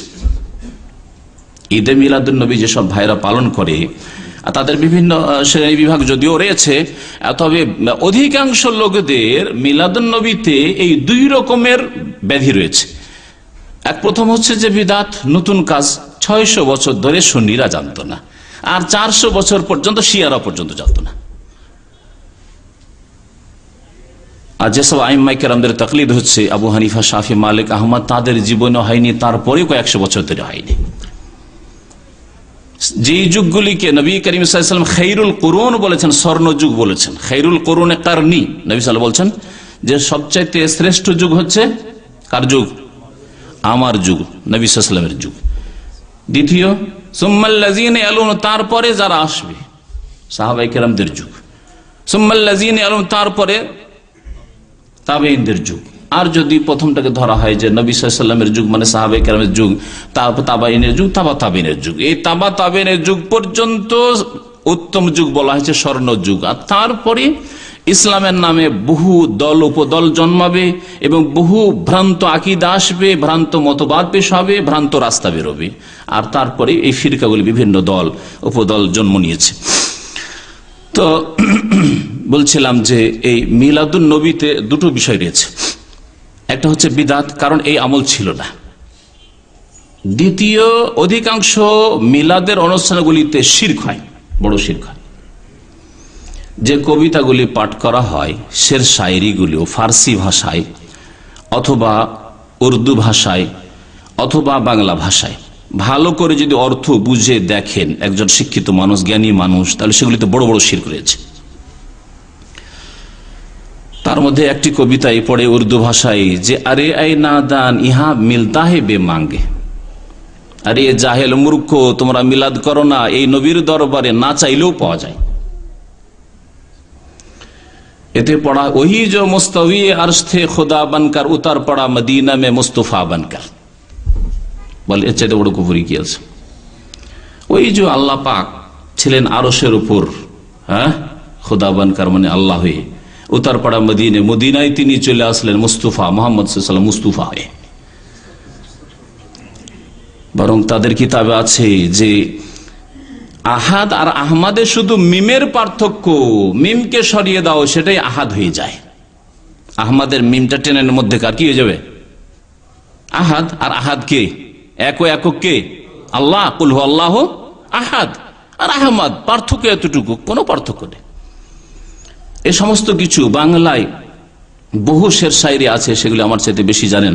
আর যেহেতু শের শায়রি অত বেশি মুখস্থ নেই, আর ওইসব মুখস্থ করিনি, বিদাতি শিরকি, বহু শিরকি বিদাতি শের শায়রি কবিতা পাঠ করা হয়, 2টো সালাম দরুদ পড়া হয়, আর তার মাঝে মাঝে ওই কবিতা পাঠ করা হয়, আর যেগুলিতে শিরক বিদাত, বড় বড় শিরক ভরা রয়েছে। সেই নবী পয়দা না হইলে না আসমান হইতো, না জমিন হইতো, না হইতো আরশ কুরসি। সব গজলের যেসব বই রয়েছে বাংলা ভাষায় কিছু হইতো না। এছাড়াও রয়েছে যে তিনি সবকিছুই জানেন, মুহাম্মদ সাল্লাল্লাহু আলাইহি ওয়াসাল্লাম তিনি সবকিছু জানেন, এবং এমনকি লৌহ কালামে যা কিছু আছে, অর্থাৎ ওই লৌহে মাহফুজে যা কিছু আছে, ভাগ্যলিপিতে যা কিছু আছে, তকদিরে যা লেখা আছে, তা সবকিছুই জানেন তিনি। এরকম বহু শিরকি আকীদার কথা পেশ করা হয়, অনেকে বিশ্বাস করে, অনেকে মন্ত্রের মতো পাঠ করে। নবী করিম সাল্লাল্লাহু আলাইহি ওয়াসাল্লাম আল্লাহ পাক দিনকে কমপ্লিট করে দিলেন, তারপরে সতর্ক করে দিয়েছেন যে দিনে বাড়াবে না। মা আয়েশা রাদিয়াল্লাহু তাআলা আনহা সহিহ মুসলিম হাদিস রয়েছে আমলের ক্ষেত্রে, আর সহিহ বুখারীতে আছে যে নতুন কাজ আবিষ্কার করবে তার ক্ষেত্রে। সহিহ বুখারীতে আছে মান আহদাসা ফি আমরিনা হাযা মা লাইসা মিনহু ফাহুয়া রাদ্দুন, যেই ব্যক্তি আমাদের এই ব্যাপারে অর্থাৎ দিনের ব্যাপারে, ফি আমরিনা হাযা ধর্মীয় ব্যাপারে, তাহলে বিদাতীরা অনেক সময় জনসাধারণকে ধোঁকা দেয় যে এত যে বিদাত বিদাত করো, আর সব বিদাত বিদাত, তাহলে প্লেনে চড়া যাবে না, তাহলে বাসে চড়া যাবে না, এইসব বলে যে ধোঁকা দেয়। মাইক ব্যবহার করা যাবে না, ওয়াজ মাহফিলে মাইকে আজান দেওয়া যাবে না, এগুলো বিদাত নয়। মাদ্রাসা মসজিদ করা যাবে না, মাদ্রাসা করা যাবে না, মসজিদ না আছে মাদ্রাসা করা যাবে না ইত্যাদি। এইসব স্কুল কলেজ করা যাবে না, কারণ নবী সাল্লাল্লাহু আলাইহি ওয়াসাল্লাম স্কুল কলেজ ইউনিভার্সিটি ছিল না, এই বলে ধোঁকা দেয়। নবী করিম সাল্লাল্লাহু আলাইহি ওয়াসাল্লাম কি বলেছেন? মান আহদাসা ফি আমরিনা হাযা, যেই ব্যক্তি আমাদের এই ব্যাপারে নতুন কিছু করবে, নতুন কিছু আবিষ্কার করবে। আহদাসা এই ব্যাপারে মানে কোন ব্যাপারে?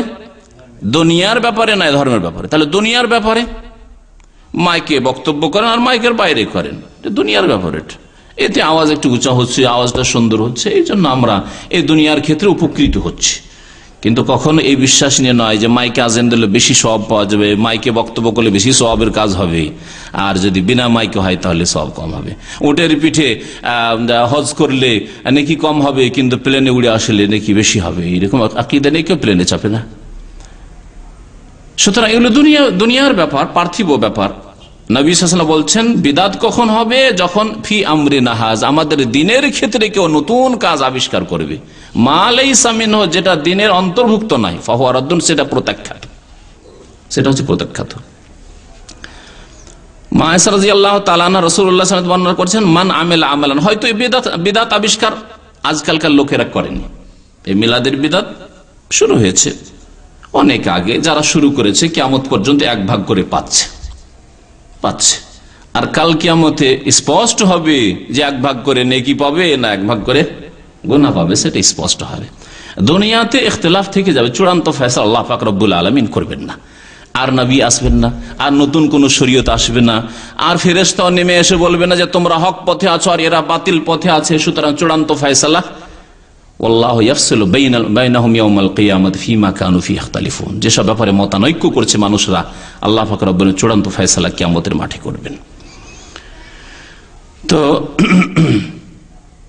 বলছিলাম যে কি আলোচনা করছিলাম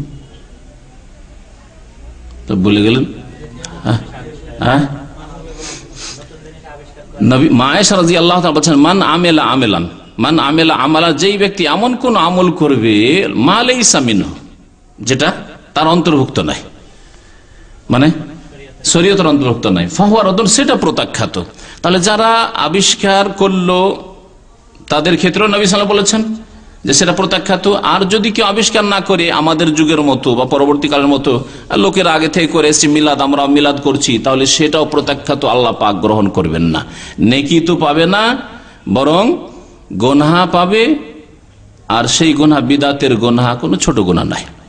বিদাত করা হচ্ছে এমন একটি কাবিরা গুনাহ যেটা মানুষ অনুভব করে না। আজকে সমাজ বিরোধী কেউ যদি পাপ করে, কেউ মদ খায়, কত বড় অপরাধী।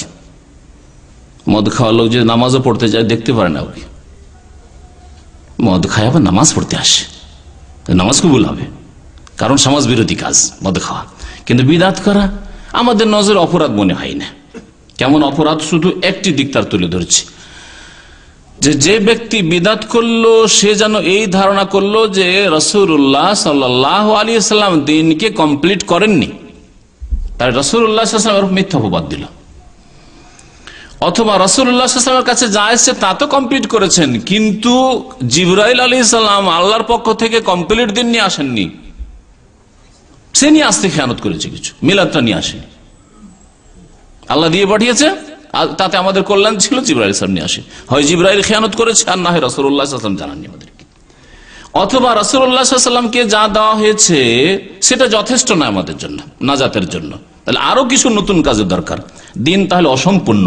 তাহলে কোরআনে কারীমের আজ আল ইয়াউমা আকমালতু লাকুম দীনাকুম, আজকে কামিল করে দিলাম, পূর্ণাঙ্গ করে দিলাম তোমাদের দিনকে, এই কথাই বিশ্বাসী না। বিদআত যারা করে তাদের অপরাধ হচ্ছে যে নিজের রচিত মতবাদকে শরীয়ত বানিয়ে ফেলল। আর শরীয়ত নাজিল করা, শরীয়ত প্রণয়ন করা আল্লাহ পাকের কাজ। শরীয়ত দাতা কে? আল্লাহ পাক। আল্লাহ পাক যা শরীয়তে নাজিল করেননি তা যদি কেউ করে তাহলে সেটা কার কাজ করলো? আল্লাহ পাক। শয়তানের না, আল্লাহ পাকের কাজ করলো সে। শরীয়ত দাতা আল্লাহ, আর যারা শুরু করলো এই কাজ রবিউল আউয়াল মাসে, তারা এই আল্লাহ পাকের কাজ করলো। আল্লাহ পাক দেননি সেই কাজটা, বলে যে আল্লাহ তুমি অসম্পূর্ণ রেখেছো তোমার দিন, অথবা তোমার নবী অসম্পূর্ণ রেখেছে, আমাদের এটা বাড়াইতে হবে। এইভাবে বিদাতের বহু মারাত্মক দিক রয়েছে, তাতে আপনার সামনে স্পষ্ট উঠবে যে বিদাত কত বড় অপরাধের কাজ। বিদাত যখন শুরু হয়ে যায় তখন আল্লাহ পাকের এক আযাব আসে যে সুন্নত উঠে যায়। এই জন্য নবী করিম সাল্লাল্লাহু আলাইহি সাল্লামের সঠিক আদর্শ ব্যক্তি জীবনের ক্ষেত্রে, পারিবারিক জীবনের ক্ষেত্রে, সমাজের ক্ষেত্রে, রাষ্ট্রনীতির ক্ষেত্রে উঠে যাচ্ছে। ইসলামী আইনের বাস্তবায়ন উঠে গেছে রাষ্ট্রনীতির ক্ষেত্রে, সমাজের ক্ষেত্রে কোরআন এবং হাদিস দিয়ে বিচার, আলেম ওলামারা সামাজিক বিচার করবে, উঠে গেছে। জাহেল মূর্খ সমাজের লোকেরা, যাদের কাছে ধন সম্পদ আছে, মাতাব্বর গ্রামের, তারাই সব বিচার করে। আলেম ওলামা আবার কেন বিচার করবে? সামাজিক বিচার করবে। এইভাবে পারিবারিক জীবনে পর্দা উঠে গেছে, হিজাব আল্লাহ পাক ফরজ করেছে, উঠে গেছে। এইভাবে বহু নবী করিম সাল্লাল্লাহু আলাইহি ওয়াসাল্লামের আদর্শ সুন্নাত ব্যক্তি জীবনের ক্ষেত্রে, অন্য জীবনের ক্ষেত্রে উঠে গেছে। এই জন্য যে মানুষ বিদাতে লিপ্ত হয়েছে, যতক্ষণ পর্যন্ত বিদাত না ছাড়বে ততক্ষণ পর্যন্ত সুন্নত আসবে না। এই জন্য সালাফগণ বলেছেন, যখনই একটি বিদাত আবিষ্কার হয় তখন একটি সুন্নত মরে যায়। বিদাত যখন চালু হবে তখন সুন্নত মরে যাবে। তো বলছিলাম যে যারা, আরেকটি কথা বলছিলাম সেটা ভুলে গেছেন আপনারা, সেটা হচ্ছে যে যারা মিলাদ চালু করেছে তাদের সম্পর্কে আল্লাহ পাক রব্বুল আলামিন চূড়ান্ত ফয়সালা কিয়ামতের দিন করবেন, বললাম না? দুনিয়াতে সেটা স্পষ্ট হবে না। তারা নেকি পাবে, নেকি পাচ্ছে না গুনাহ পাচ্ছে, এটা জানার জন্য কোরআন এবং হাদিস আছে। কোরআন এবং হাদিসকে আপনি যদি ভালো করে আঁকড়ে ধরেন তাহলে স্পষ্ট হয়ে উঠবে। কিন্তু যদি আপনি গরজ না মনে করেন যে আমি কোরআন এবং হাদিসকে এত খতিয়ে দেখবো, নবী সাল্লাল্লাহু আলাইহি ওয়াসাল্লামের আদর্শ আছে না আছে, লোকেরা, অধিকাংশ লোকেরা করছে তাই আমি করব, তাহলে কখনো আপনি এই ব্যাপারে সঠিক সিদ্ধান্ত পর্যন্ত পৌঁছিতে পারবেন না। যেই ক্ষেত্রে নবী সাল্লাল্লাহু আলাইহি ওয়াসাল্লাম বলেছেন, যদি কেউ ওমান সান্না ফিল ইসলামে সুন্নাতান সাইয়্যিআ, কেউ যদি ইসলামে কোনো খারাপ আদর্শ ছেড়ে যায়, রাসূলুল্লাহ সাল্লাল্লাহু আলাইহি ওয়াসাল্লাম করলেন না, খোলাফায়ে রাশিদিন করলেন না, সাহাবায়ে কেরাম করলেন না, চার ইমাম আবু হানিফা, শাফি, মালিক, আহমদ করলেন না, আর এইরকম কোন আমল যদি ছেড়ে যায়, ফাআলাইহি ওয়িজরুহা ওয়া ওয়িজরু মান আমিলা বিহা ইলা ইয়াউমিল কিয়ামা, তাহলে এই বোঝা তারা উঠাবে, এই পাপের, এই বিদাতের বোঝা। আর ওয়িজরু মান আমিলা বিহা ইলা ইয়াউমিল কিয়ামা, কিয়ামত পর্যন্ত যত লোক এই বিদাত করবে তাদের এই বিদাতের গুনাহ বোঝা উঠাতে থাকবে। তাহলে কত গুনাহ আসবে সেটা এখন হিসাব করতে পারবেন না।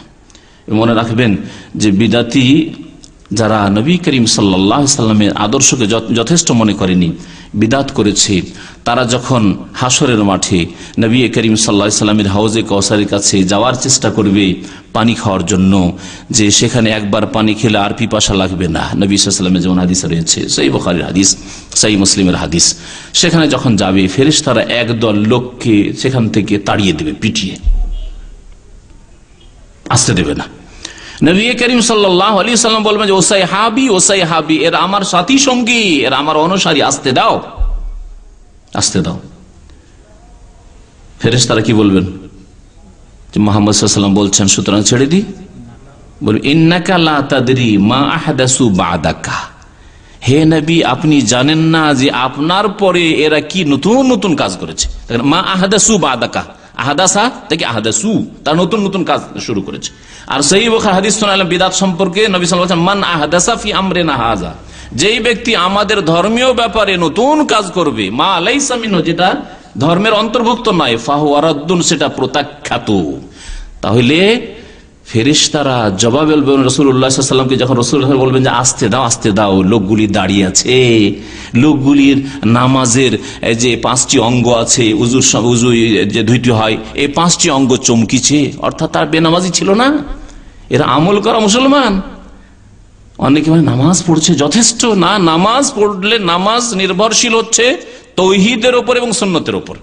একমাত্র আল্লাহ পাকের জন্য ইবাদত বন্দেগী হইতে হবে, আর একমাত্র রাসূলুল্লাহ সাল্লাল্লাহু আলাইহি ওয়াসাল্লামের তরিকা মোতাবেক হইতে হবে। এরা নামাজি ছিল। বরং আরেকটি হাদিসে বাড়তি এও আছে যে ইয়ারিফুনানি ওয়া আরিফুহুম, এই লোকগুলি যখন এগিয়ে আসবে হজে কাউসারের কাছে, তখন আমি তাদেরকে চিনব আর তারা আমাকে চিনতে পারবে। ফেরেশতারা যখন বলবেন ইন্নাকা লা তাদরি, হে নবী আপনি জানেন না, তাহলে বোঝা গেল নবী সাল্লাল্লাহু আলাইহি আলিমুল গায়ব নন, যে কিয়ামত পর্যন্ত কে বিদাতি মুসলমান হইল, কে সুন্নতের অনুসারী মুসলমান হইল, আর কে কোন তরিকায় চললো, কে কোন তরিকা অবলম্বন করলো, এই কথা নবী করিম সাল্লাল্লাহু আলাইহি ওয়াসাল্লাম জানেন না। উম্মতের আমল সম্পর্কে নবী সাল্লাল্লাহু আলাইহি ওয়াসাল্লাম ওয়াকিফাল নন, কিয়ামত পর্যন্ত কি হচ্ছে না হচ্ছে। একদল বিদাতীদের আকীদা যে নবী সাল্লাল্লাহু আলাইহি ওয়াসাল্লাম তার কবর থেকে উম্মতের সমস্ত অবস্থা জানছেন, এই শিরকি আকীদা রাখে তারা। ফেরেশতা বলবেন কিয়ামতের দিন ইন্নাকা লা তাদরি, আপনি জানেন না, মা আহদাসু বাদাকা, আপনার পরে এরা কি নতুন নতুন কাজ করেছে। তখন নবী সাল্লাল্লাহু আলাইহি ওয়াসাল্লাম আবার বলবেন নাচতে দাও, তারপরেও না, ফাসোহকান সোহকান, দূরে তাড়িয়ে দাও, দূরে তাড়িয়ে দাও। লেমান বাদ্দালা দীনি, একটি হাদিস আছে, যারা আমার দিনকে বদলিয়ে দিয়েছে, পরিবর্তন করে দিয়েছে। আরেকটি হাদিস আছে লেমান গাইয়ারা বাদি, আমার পরে যারা পরিবর্তন করে দিয়েছে দিনকে, আমি যেই দিনের উপর ছেড়ে এসেছিলাম তাদেরকে, সেই দিনের উপর তারা থাকেনি। আমি তাদেরকে রবিউল আউয়াল মাসে কোনো কিছু দিয়ে আসেনি, তারা করেছে। তাদেরকে শোক মতো মহরমে দিয়ে আসেনি, তা করেছে। তাদেরকে হালুয়া রুটি খাওয়া আর আগরবাতি মোমবাতি জ্বালানো সব শাবান মাসে দিয়ে আসেনি, তা করেছে। তাদের কবর পাকা করা দিয়ে আসেনি, আর চাদর চড়ানো দিয়ে আসেনি, তা তারা করেছে। কবরে তফ সেজদার, তেনা বাঁধা, তেনা পীর, নেকড়া পীর, আর কত এইসব শুরু করেছে, এসব আমি দিয়ে আসেনি। এদেরকে তাড়িয়ে দাও, তাড়িয়ে দাও। যদিও তারা নামাজি, তারা উজু করেছে, সেজন্য তাদের উজুর অঙ্গগুলি চমকিবে, নবী সাল্লাল্লাহু আলাইহি ওয়াসাল্লাম তাদেরকে চিনবেন। ঈদ, আরেকটি কথা শুরুতে আমি ইঙ্গিত করেছিলাম যে ইসলাম ঈদ হচ্ছে মাত্র 2টি, ঈদুল ফিতর, ঈদুল আজহা। এবং ঈদের বিষয়টি মনে রাখবেন যে বিজাতিদের যেখানে উৎসব আছে সেখানে আমাদের উৎসব নেই। যেই ধরনের উৎসব, যেই ধরনের খুশি আমোদ ফুর্তির দিন বিজাতির আছে, ইহুদি নাসারা কাফেরদের আছে, সেই রকম ইসলামে নেই। এজন্য তাদের খুশির দিনগুলিতে আমাদের উৎসব করা, আমাদের অংশ নেওয়া কোনো ক্ষেত্রে জায়েজ নাই। সহিহ বুখারী মুসলিমে একটি হাদিস রয়েছে, তার শেষ অংশ বলছি, হাদিসটি লম্বা। এক ঈদের দিনে রাসূলুল্লাহ সাল্লাল্লাহু আলাইহি ওয়াসাল্লাম বললেন আবু বকর রাদিয়াল্লাহু তাআলা, ইয়া আবা বকর ইন্না লিকুল্লি কওমিন ঈদান, প্রত্যেক জাতির ঈদ রয়েছে, ওয়া হাযা ঈদুনা, আর এটা হচ্ছে আমাদের ঈদ, ঈদুল ফিতর অথবা ঈদুল আজহার দিনে নবী সাল্লাল্লাহু আলাইহি ওয়াসাল্লাম বললেন যে এটা হচ্ছে আমাদের ঈদ, আর প্রত্যেক জাতির পৃথক পৃথক ঈদ খুশির দিন রয়েছে।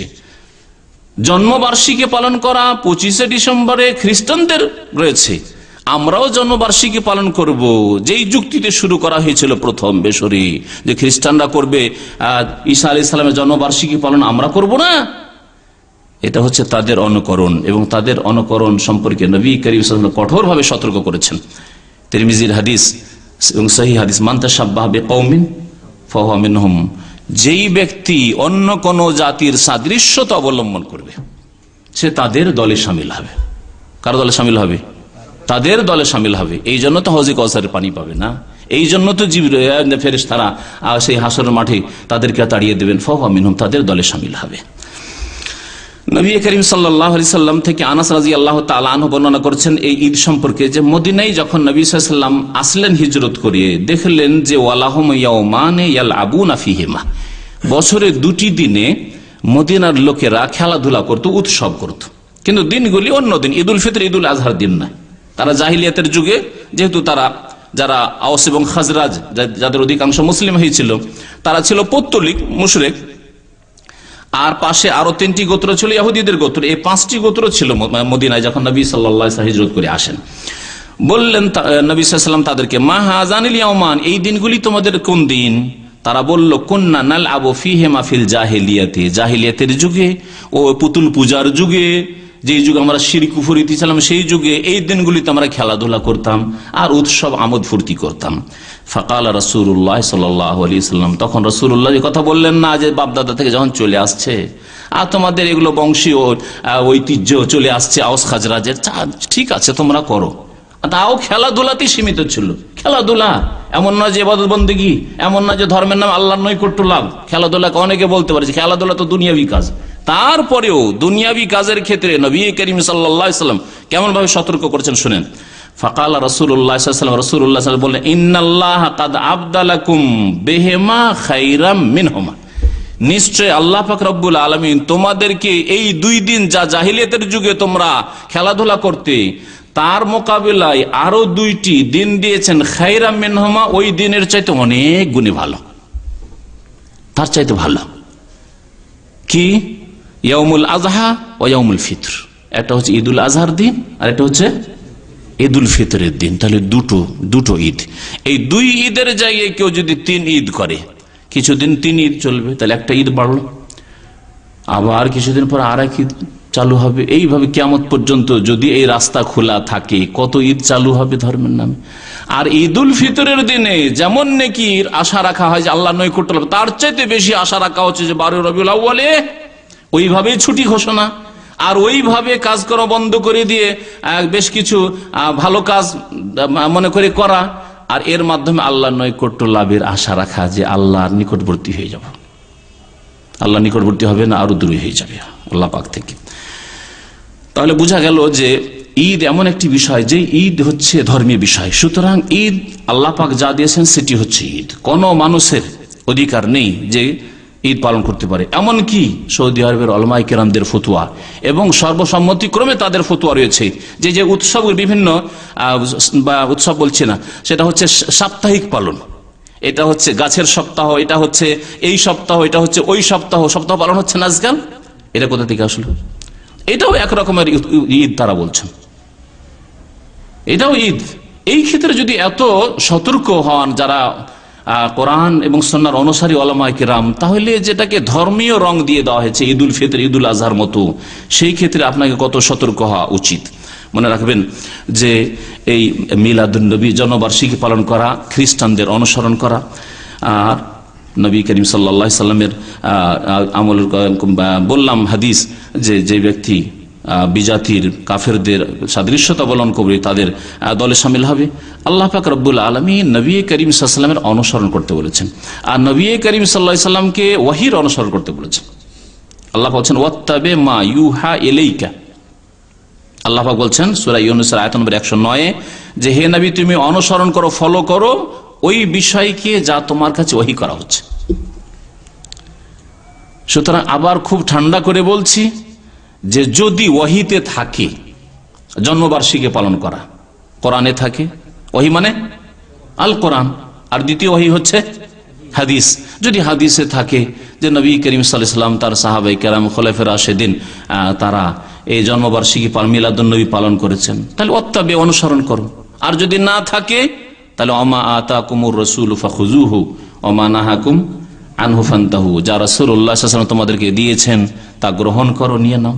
আর যা থেকে নিষেধ করেছেন যে দেখো বাড়াবাড়ি করিও না, লা তুকাদ্দিমু বাইনা ইয়াদাইল্লাহি ওয়া রাসূলি, আল্লাহ ও রাসূলের চাইতে বাড়িও না। মনে করিও না যে আমাদের মুক্তির জন্য আরো কিছু কাজের প্রয়োজন যেগুলি সাহাবায়ে কেরামদের হয়তো প্রয়োজন হয়নি, আমাদের প্রয়োজন রয়েছে, এই কাজ করিও না। ওয়াসবির, এবং ধৈর্য ধারণ করে এরপর অটল হও, হাত্তা ইয়াহকুম আল্লাহ, আল্লাহর ফয়সালা পর্যন্ত, ওয়া হুয়া খায়রুল হাকিমিন, আল্লাহ পাক রব্বুল উত্তম ফয়সালাকারী। আল্লাহ পাক রব্বুল আলামিন নবী সাল্লাল্লাহু আলাইহি ওয়াসাল্লামের জন্মদিনকে উল্লেখ করে আমাদের উপর ইহসানের কথা উল্লেখ করেননি। কোরআনে কারীমে কোনো আয়াত নাই সম্পর্কে। তবে আল্লাহ পাক রব্বুল আলামিন নবী সাল্লাল্লাহু আলাইহি ওয়াসাল্লামকে যেদিন নবী করলেন, রাসূল করলেন হেরা পাহাড়ের গুহায় জাবালে নূরে, সেই দিনের কথা, নবুয়ত রিসালাতের কথা বলে আল্লাহ পাকের ইহসানের কথা, আল্লাহ পাকের অনুগ্রহের কথা উল্লেখ করেছেন। এই মর্মে একাধিক আয়াত রয়েছে, তার মধ্যে একটি আয়াত আলে ইমরান আয়াত নম্বর 164, লাকাদ মান্নাল্লাহু আলাল মুমিনিনা ইয বাআসা ফীহিম রাসূলাম মিন আনফুসিহিম। আল্লাহ পাক মুমিনদের উপর অনুগ্রহ করলেন, এহসান করলেন। আল্লাহ পাক বলছেন যে তোমাদের উপর অনুগ্রহ করেছি, এহসান করেছি। কি দিয়ে? ইজ বাআসা ফীহিম রাসূলান, তাদের মাঝে একজন রাসূল প্রেরণ করলেন, ওহী নাযিল করলেন আর রাসূল করলেন। তাহলে যদি এই আয়াতের আলোকে আর কোন উৎসব করার রাস্তা বেরোইতো, তাহলে একটা রাস্তা বেরোতো, যেদিন নবী হয়েছেন, নবী সাল্লাল্লাহু আলাইহি ওয়াসাল্লাম 40 বছর বয়সে, ওই তারিখটাকে কেন্দ্র করে একটা উৎসব করা যেত। তারও কোনো অবকাশ নেই ইসলামে। ইসলামে না জন্মবার্ষিকী আছে, না মৃত্যুবার্ষিকী আছে, না বিবাহ বার্ষিকী আছে, আর না নবী সাল্লাল্লাহু আলাইহি ওয়াসাল্লাম এই দিনে নবী হলেন সুতরাং এই দিনে কোনো উৎসব করব, এইরকম কিছু আছে। এক শ্রেণীর লোকেরা তো ইহুদি নাসারাদের প্রত্যেকটি ক্ষেত্রে অন্ধভাবে অন্ধ অনুকরণ করা শুরু করেছে। শুধু নবী সাল্লাল্লাহু আলাইহি ওয়াসাল্লামের জন্মবার্ষিকী পালন করা, মিলাদ পালন করা নয়, বরং স্ত্রীর বার্থডে, ছেলে মেয়েদের বার্থডে, জন্মবার্ষিকী, নিজের বার্থডে, নিজের বাবা মার বার্থডে, জন্মবার্ষিকীর শেষ নাই। এই হচ্ছে ইহুদি নাসারাদের অন্ধ অনুকরণের পরিণাম। উমর ফারুক রাদিয়াল্লাহু তাআলা আনহু যখন এই তারিখের কথা চিন্তা করলেন যে আমাদের একটা তারিখ হওয়া উচিত, খ্রিস্টানদের ওই জানুয়ারি ফেব্রুয়ারি ব্যবহার করব না, এটা হবে না, আমাদের একটা তারিখ হওয়া উচিত। তখন কোন বিষয়টিকে ভিত্তি বানিয়ে তিনি তারিখ শুরু করলেন? হিজরতকে, জন্মকে না। জন্মের দিনের কিছু করণীয় থাকতো, তাহলে এই খলিফাতুল মুসলিমিন আমিরুল মুমিনিন রাদিয়াল্লাহু তাআলা আনহু তিনি নবী সাল্লাল্লাহু আলাইহি ওয়াসাল্লামের জন্মদিনকে কেন্দ্র করে এই চালু করতেন এই সাল, আর সেই হিসাবে এই সাল চালু হইতো। কিন্তু তা করেননি, তিনি হিজরি চালু করেছেন, হিজরতের দিনকে কেন্দ্র করে, যে হিজরতের মাধ্যমে আল্লাহ পাক রব্বুল আলামিন মুসলিম জীবনে বড় বিপ্লব নিয়ে এসেছেন। লুকিয়ে নামাজ পড়তে হচ্ছিল, খোলাখুলি ইসলামের দাওয়াত দেওয়া যাচ্ছিল না, মদিনায় এসে খোলাখুলি ইসলামের দাওয়াত দেওয়া যাচ্ছে, মসজিদ নির্মাণ করা যাচ্ছে, মসজিদে গিয়ে একসাথে জামাত করে নামাজ পড়া যাচ্ছে। আল্লাহ পাক রব্বুল আলামিন আর অন্যান্য ফরজ বিধিবিধান নাযিল করা শুরু করলেন মদিনায়। তার আগে আল্লাহ পাক রব্বুল আলামিন যাকাত, হজ, সিয়াম, রোজা, হিজাব, পর্দা এসব নাযিল করেননি, কারণ ওই রকমের পরিস্থিতি ছিল না, ওই রকমের অবস্থা তৈরি হয়নি মক্কায়। তাহলে হিজরতের মাধ্যমে আল্লাহ পাক রব্বুল আলামিন এই ইসলামী জীবনে বড় একটা বিপ্লব ঘটিয়েছেন। তারপরেও হিজরতের দিনকে কেন্দ্র করে তো কোনো উৎসব বিদাতিরা শুরু করলো না, কিন্তু জন্মবার্ষিকীর এই উৎসব শুরু করলো। আর একটি কথা বলছিলাম যে এই যে মিলাদ, নবী সাল্লাল্লাহু আলাইহি ওয়াসাল্লামের জন্ম কোন তারিখে, এ সম্পর্কে বড় দ্বিমত রয়েছে, বড়ই দ্বিমত রয়েছে। সুতরাং এই 12 রবিউল আউয়ালকে ধরে নেওয়া আর বাকিগুলোকে ছেড়ে দেওয়া, অথচ যারা গবেষণা করেছেন তারা হচ্ছে 9 রবিউল আউয়ালে নবী সাল্লাল্লাহু আলাইহি ওয়াসাল্লামের জন্ম, এটা হচ্ছে বেশি ঠিক। রাহিকুল মাখতুম, যেটা সবচেয়ে প্রসিদ্ধ সিরাতের কিতাব, সেটা পড়ে দেখেন, তাহলে সেই গবেষণাগুলি সম্পর্কে জানতে পারবেন। নবী করিম সাল্লাল্লাহু আলাইহি সাল্লামের জন্ম সোমবারে হয়েছে, এতে কোনো দ্বিমত নেই, কারণ সহিহ মুসলিমের হাদিস সোমবারে। আর এই দিনে নবী সাল্লাল্লাহু আলাইহি ওয়াসাল্লাম রোজা রেখেছেন। সোমবারে নবী সাল্লাল্লাহু আলাইহি ওয়াসাল্লামের জন্ম, সোমবারে ওহী নাযিল হয়েছে, যেমন ওই সহিহ মুসলিমের হাদিস রয়েছে। এবং সোমবার, বৃহস্পতিবারে আল্লাহ পাকের দরবারে আমল পেশ করা হয়, আমল পেশ করা হয়। এই 3টি কারণে সোমবারে রোজা রাখেন।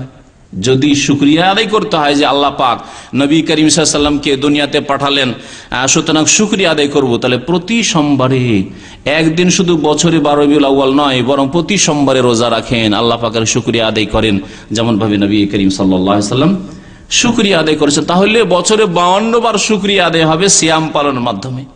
ওমা আতাকুমুর রাসূলু ফাখুযুহু, রাসূলুল্লাহ সাল্লাল্লাহু আলাইহি ওয়াসাল্লাম রোজা দিয়েছেন সোমবারের, সেই রোজা নেন।